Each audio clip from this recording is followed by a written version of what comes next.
Hello guys, Trinity eyes class में आप लोगों का स्वागत है। करंट अफेयर्स की पीवाई की सीरीज की अगली कड़ी है। इसमें घटनासार, ई दृष्टि, दर्पण और घटना चक्र की दृष्टि आती है, सो क्रॉनिकल, सब का मिक्सअप क्वेश्चन लेके आए हैं हम। और वही क्वेश्चन लेके आते हैं जो इम्पोर्टेंट होते हैं, यहाँ छपने की संभावना अधिक होती है। साथ में लाइक ठोक दीजिए, सेशन को शेयर कर दीजिए। जो नए बच्चे जुड़े हों सब्सक्राइब जरूर कर लीजिएगा और टेलीग्राम चैनल से जुड़ जाइएगा। ठीक, चलती है। अब बाकी ऐप पे कोर्स भी आ रहा है, उसके संदर्भ में जो भी डिस्कशन करनी हो डिस्क्रिप्शन बॉक्स में नंबर डाले गए हैं, आप कॉल करके मैनेजमेंट से पूछ लीजिए कोर्स कब से लॉन्च हो रही है और कितना फी है। नब प्रोसेसिंग फी लिया जाएगा आप उससे। इंडिया रैंकिंग्स 2024 से संबंधित निम्न कथनों पर विचार कीजिए। यह राष्ट्रीय संस्थागत रैंकिंग रूपरेखा NIRF के तहत देश के उच्च शिक्षण संस्थानों की राष्ट्रीय स्तर पर जारी एक रैंकिंग है जो गलत है। क्या है? ये राष्ट्रीय संस्थान रैंकिंग रूपरेखा के तौर पर जारी की गई है, तो सही है। इसमें समग्र श्रेणी में IIT बॉम्बे को शीर्ष स्थान प्राप्त हुआ है, ये रॉन्ग है। किसको प्राप्त हुआ है? IIT मद्रास को ये समग्र रैंकिंग श्रेणी में उच्च स्थान प्राप्त हुआ है, IIT मद्रास को, ना कि बॉम्बे को। भारतीय विज्ञान संस्थान बेंगलुरु विश्वविद्यालयों की श्रेणी में शीर्ष स्थान प्राप्त किए हैं, ये भी सही है। क्या सही हो जाएगा? 1 और 3 सही है, दूसरा गलत है, क्योंकि समग्र श्रेणी में ओवरऑल में IIT मद्रास है।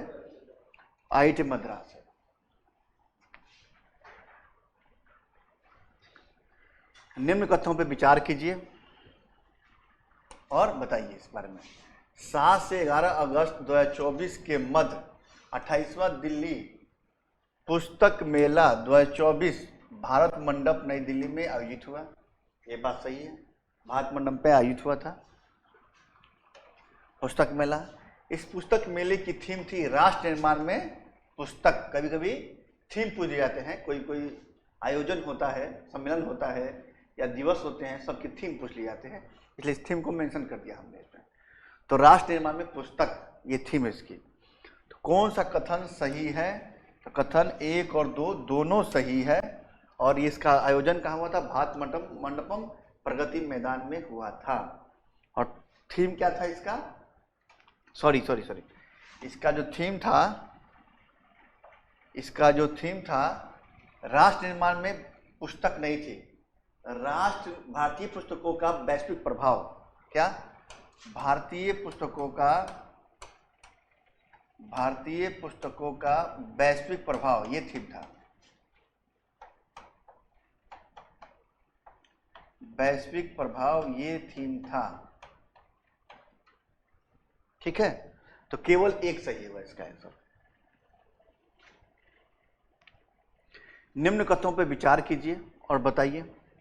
5 से 10 अगस्त 2024 के मध्य राष्ट्रपति द्रौपदी मुर्मू फिजी, न्यूजीलैंड और तिमोर लेस्टे के राजकीय यात्रा पे रही थी। ये बात सही है, 5 से 10 अगस्त के बीच में यात्रा पे ये थी। ये भारत के किसी राष्ट्राध्यक्ष की फिजी और तिमोर लेस्टे की पहली यात्रा थी। ये स्टेटमेंट भी सही है, दोनों स्टेटमेंट सही है इसमें। तो 1 और 2 सही है। अब देखिए कि फिजी की यात्रा पे थी 5 से 6 अगस्त में फिजी यात्रा पे। उसके बाद पहुंची न्यूजीलैंड 7 से 9 अगस्त के बीच में, और 10 अगस्त को पहुंची तिमोर लेस्टे पहुंची थी। ठीक है, तिमोर लेस्टे में क्या हुआ? इनको सर्वोच्च नागरिक सम्मान दिया गया। इनको, किनको? द्रौपदी मुर्मू जी को, राष्ट्रपति को, वहां का सर्वोच्च नागरिक सम्मान दिया गया। उसका नाम था the grand collar of the order of Timor Leste. क्या नाम था? सर्वोच्च नागरिक सम्मान दिया गया, जैसे भारत में दिए जाते हैं सर्वोच्च नागरिक सम्मान। क्या नाम था सम्मान का? The grand collar of the Timor Leste.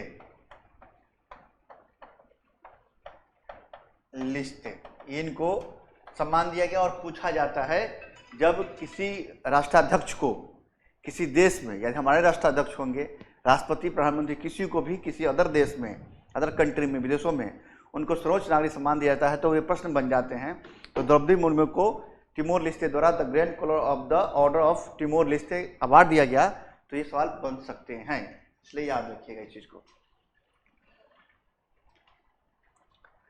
निम्न कथनों पर विचार कीजिए। 30 जुलाई से 1 अगस्त 2024 के मध्य वियतनाम के प्रधानमंत्री फाम मिन चिन भारत के राजकीय यात्रा पे रहे थे। किसके भारत की यात्रा पर रहे थे? बात सही है। इस यात्रा के दौरान उन्होंने दोनों देशों के बीच 9 समझौते हुए थे। 9 समझौते हुए थे, ठीक है, ये भी बात सही है। भारत वियतनाम के बीच वर्ष 1982 में राजनयिक संबंध स्थापित हुए थे। ये रॉन्ग है, क्योंकि राजनयिक संबंध जो स्थापित हुए हैं भारत वियतनाम के बीच में 1972 से स्थापित हुए हैं। 1972 से स्थापित हुए हैं। और भारत वियतनाम के बीच में वर्तमान में $15 अरब का व्यापार होता है, द्विपक्षीय व्यापार। $15 अरब का द्विपक्षीय व्यापार होता है दोनों पक्षों के साथ। तो क्या सही हो जाएगा? 1 और 2 सही है, तीसरा रॉन्ग है। निम्न कथनों पर विचार कीजिए। संतोष कुमार गंगवार को झारखंड का नया राज्यपाल नियुक्त किया गया है। अभी हालिया घटनाक्रम में देखेंगे कि ये जुलाई की घटना है। उसमें राष्ट्रपति जी द्वारा, हमारे राष्ट्रपति जी थी द्रौपदी मुर्मू द्वारा, कुछ राज्यों में नए राज्यपाल नियुक्त किए गए। और जब राज्यपाल नए नियुक्त किए जाते हैं तो उससे प्रश्न बन जाते हैं। तो ये प्रश्न देखिए कि संतोष कुमार गंगवार को झारखंड का नया राज्यपाल नियुक्त किया गया, ये बात सही है। CH विजयशंकर को महाराष्ट्र का राज्यपाल नियुक्त किया गया है, ये रॉन्ग है। तो फिर CH विजयशंकर को कहाँ का किया गया है? तो मेघालय का राष्ट्रपति नियुक्त किया गया है। कहाँ का? मेघालय का राष्ट्रपति नियुक्त किया गया है, राज्यपाल, सॉरी।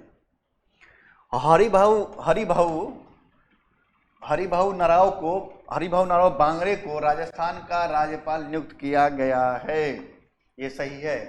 क्या आंसर हो जाएगा? 1 और 3 सही हो जाएगा और 2 रॉन्ग है। तो महाराष्ट्र के राज्यपाल किसे नियुक्त किए गए हैं? CP राधाकृष्णन को। महाराष्ट्र के न्यू राज्यपाल जो बने हैं CP राधाकृष्णन को नियुक्त किया गया है, महाराष्ट्र के न्यू राज्यपाल को। और जिष्णुदेव शर्मा को तेलंगाना का राज्यपाल नियुक्त किया गया है। जिष्णुदेव शर्मा को तेलंगाना का राज्यपाल नियुक्त किया गया है। ये सभी राज्यपालों जो नियुक्ति है, नई नियुक्ति है, इनको याद रखना है। हो सके क्रम से सराहने को दे ही दे आपको। ओम प्रकाश माथुर को सिक्किम का राज्यपाल नियुक्त किया गया है।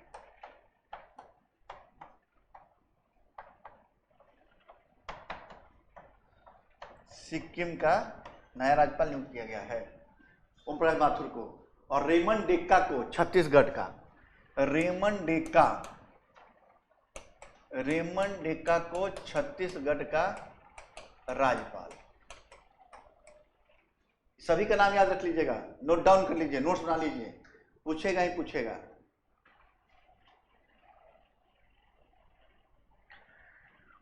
दम VVI प्रश्न मैं लिख देता हूं, VVI छपेगा प्रश्न ये।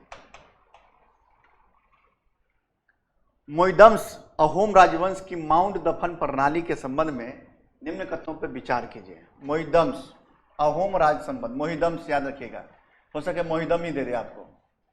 अहोम राजवंश के माउंट दफन प्रणाली के संबंध में कथनों पर विचार कीजिए। क्या है? तो 26 जुलाई 2024 को मोइदम्स अहोम राजवंश की माउंट दफन प्रणाली को यूनेस्को की विश्व विरासत सूची में शामिल करने की घोषणा की गई है। ये बात सही है, ये बात सही है। और ये कहाँ है अहोम राजवंश? मोइदम्स असम में। असम में अहोम राजवंश था, उसमें मोइदम्स जो है माउंट दफन प्रणाली की एक टीला मिला है और टीला को साइट में शामिल किया गया है। और 43वीं साइट हमारी हो गई है भारत की, 43 नंबर की साइट हो चुकी है ये भारत की। यह यूनेस्को की विश्व विरासत में भारत की 43वें नंबर की साइट हो चुकी है। तो इसका एक ऑप्शन क्या सही होगा? एक ऑप्शन सही होगा, दो गलत है। तो दम इसको नोट डाउन कर लीजिए, छपा प्रश्न है ये। दम दम DVI, हो सके मोइदम ही दे दे, सिर्फ मोइदम किस कहाँ पे है, या ये पूछ दे कि मोइदम जो था वो शामिल किया गया है, कहाँ पे शामिल किया गया है यूनेस्को की विश्व विरासत में, कितने नंबर का, 43वें नंबर का। कई प्रश्न पूछेगा, मैं घुमा फिरा के पूछेगा जरूर आपसे।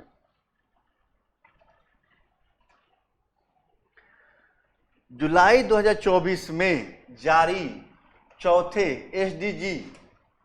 SDG भारत सूचकांक 2023-24 के संबंधित कथनों पर विचार कीजिए। यह सूचकांक भारतीय रिजर्व बैंक द्वारा जारी किया जाता है। सोचिए, SDG सूचकांक भारत क्यों जारी करेगा रिजर्व बैंक? यह सूचकांक नीति आयोग द्वारा जारी किया जाता है। किसके द्वारा? नीति आयोग द्वारा जारी किया जाता है यह सूचकांक। इसके अनुसार देश के लिए समग्र SDG स्कोर 23-24 के लिए 71 कितना 71 काउंट हुआ है। ये बात सही है। और 2018 से 23-24 के बीच सबसे तेजी से आगे बढ़ने वाले राज्य उत्तर प्रदेश हुआ है। स्कोर मिला इनको कितना? 25 अंक। कितना? 25 अंक की वृद्धि हुई है। ये भी सही है। तो 2 और 3 सही है, 1 गलत है। अब SDG में ओवर कितना, SDG में कितना लक्ष्य है? 17 लक्ष्य है ना, 17 लक्ष्य जो 30 तक कंप्लीट करना है इस लक्ष्य को। तो बताइए कि इसमें ये जो जारी किए गए 18 से 23-24 में सबसे अधिक तेजी में वृद्धि हुई है उत्तर प्रदेश की। तो ओवरऑल रैंकिंग में अग्रणी राज्य कौन है? ओवरऑल रैंकिंग बात करेंगे तो उसमें कौन था? तो ओवरऑल रैंकिंग में जब बात करेंगे तो उत्तराखंड पहले रैंक पे है। उत्तराखंड और केरल ओवरऑल रैंकिंग में उत्तराखंड और केरल हो जाएंगे, और इसका स्कोर भी 79 है। और केंद्र शासित प्रदेशों की बात करेंगे तो चंडीगढ़ ओवरऑल रैंकिंग में फर्स्ट रैंक पे है। ये भी याद रखिएगा, चंडीगढ़।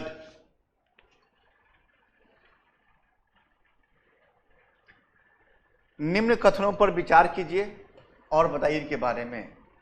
8 से 10 जुलाई 2024 के मध्य प्रधानमंत्री नरेंद्र मोदी जी रूस एवं ऑस्ट्रिया की यात्रा पे थे। ऑस्ट्रिया, ठीक है।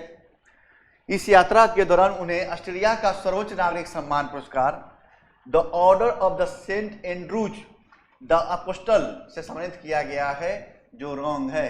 और ये सम्मान जो है रूस के द्वारा दिया गया है इनको, रूस के द्वारा दिया गया है इनको सर्वोच्च नागरिक सम्मान। और इस यात्रा के दौरान उन्हें रूस की राष्ट्रपति पुतिन से मॉस्को में 22वें भारत रूस वार्षिक शिखर सम्मेलन की सह-अध्यक्षता भी की थी। ये सही है। तो उनको जो सम्मान मिला वो रूस से मिला है, the order of the Saint Andrews and apostle. और ये पहला और तीसरा कथन सही है, दूसरा कथन रूस का सम्मान है। ये सम्मान याद रखना है। अभी बताएं, तिमोर वाला मुर्मू को मिला राष्ट्रपति, और प्रधानमंत्री को रूस का सम्मान मिला। 5 जुलाई 2024 को भारतीय रेलवे की गति शक्ति विश्वविद्यालय बड़ोदरा में है एयरबस के बीच एरोस्पेस शिक्षा अनुसंधान के लिए समझौता ज्ञापन पे साइन किया गया है। इस समझौते में पूरे कार्यक्रम के दौरान क्या शामिल नहीं है, बताना है क्या शामिल नहीं है, कौन सा वक्तव्य इसमें शामिल नहीं है। GSB के 40 छात्रों के लिए पूर्ण छात्रवृत्ति कार्यक्रम, बात सही है। GSB में उत्कृष्टता केंद्र की स्थापना, ये भी सही है। GSEB में एयरबस एविएशन चेयर प्रोफेसर पद की स्थापना, ये भी सही है। और GS के कुलाधिपति के लिए एयरबस के प्रबंध नियुक्त की नहीं, एयरबस के कुलाधिपति के लिए प्रबंध निदेशक की नियुक्ति नहीं की जाएगी, ये बात है। और गति शक्ति विश्वविद्यालय की स्थापना जो बड़ोदरा में किया गया है, ये कब किया गया था? रेल मिनिस्टर के द्वारा किया गया था 2002 में किया गया था।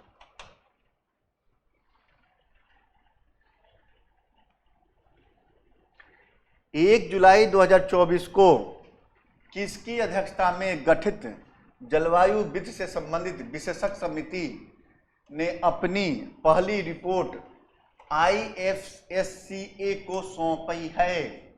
किसकी अध्यक्षता में ये कमेटी गठित हुई थी और वो अपना रिपोर्ट IFC को सौंपी है? तो कमेटी के किसका नाम बताना है? अध्यक्ष का नाम बताना है, हेड का नाम बताना है। तो नाम है ध्रुव साहब हमारे। सी ऑप्शन सही है इसका, ध्रुव। यदि पूरा नाम नहीं याद रहे तो ध्रुव नाम याद रखिएगा, ध्रुव।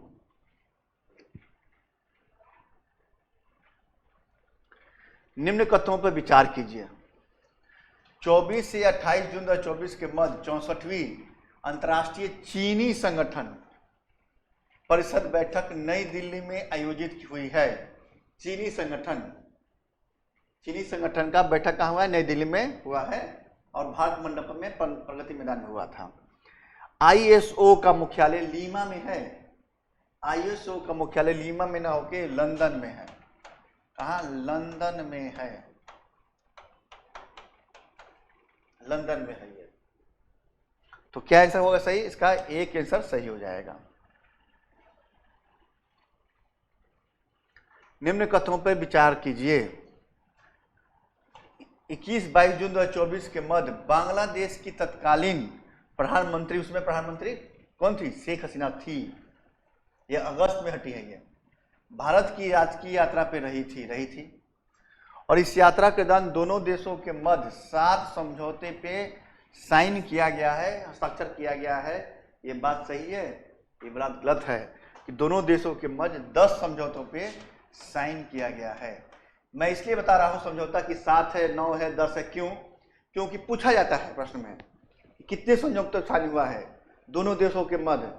यदि कोई और पड़ोसी देश के साथ होता है या वियतनाम के साथ या फ्रांस आते हैं या रसिया का कोई आता है तो जितने समझौते होते हैं पूछ दिया जाता है एग्जैक्ट कितने समझौते पर साइन हुआ है। इसलिए 10 समझौते पर साइन किए हैं भारत बांग्लादेश जब शेख हसीना प्रधानमंत्री थी और यात्रा पे आई थी। ये जून की घटना है। तो इसका आंसर क्या हो जाएगा? केवल 1। 18 जून 2024 को प्रधानमंत्री नरेंद्र मोदी ने कहां पर से प्रधानमंत्री किसान सम्मान निधि की 17वीं किस्त जारी की है? और कभी कभी जहां से जो इस योजना की शुरुआत होती है उस जगह का नाम पूछा जाता है। तो प्रधानमंत्री किसान सम्मान निधि में 6,000 रुपये मिलना होता है। साल भर में 3 किस्त मिलते हैं 2,000 के। तो 17वीं किस्त जो जारी की गई है वो कहाँ से की गई है? कहाँ से बटन दबा के उन्होंने कि जारी किया है? तो वाराणसी से। 5 जून 2024 को खान मंत्रालय ने कब तक देश में क्षय रोग, खान मंत्रालय कब तक देश में ये लगता है क्षय रोग उन्मूलन की दिशा में सकारात्मक और समन्वित कार्यक्रम कार्रवाई के लिए स्वास्थ्य एवं परिवार कल्याण मंत्रालय के केंद्रीय टीबी प्रभाग के साथ समझौता ज्ञापन पे साइन किया है। और जहां खान मंत्रालय इसलिए देखिएगा खान में काम करने वाले मजदूर जो होते हैं सबसे अधिक टीबी की बीमारी उनको होती है। तो इसलिए खान मंत्रालय जो है स्वास्थ्य एवं परिवार कल्याण मंत्रालय साइन किया है और कहा है कि टीबी क्षय रोग को हम मुक्त कर देंगे। कब तक देश से? तो है 2025 तक टारगेट रखा है। लोगों ने 2025 तक टारगेट रखा है।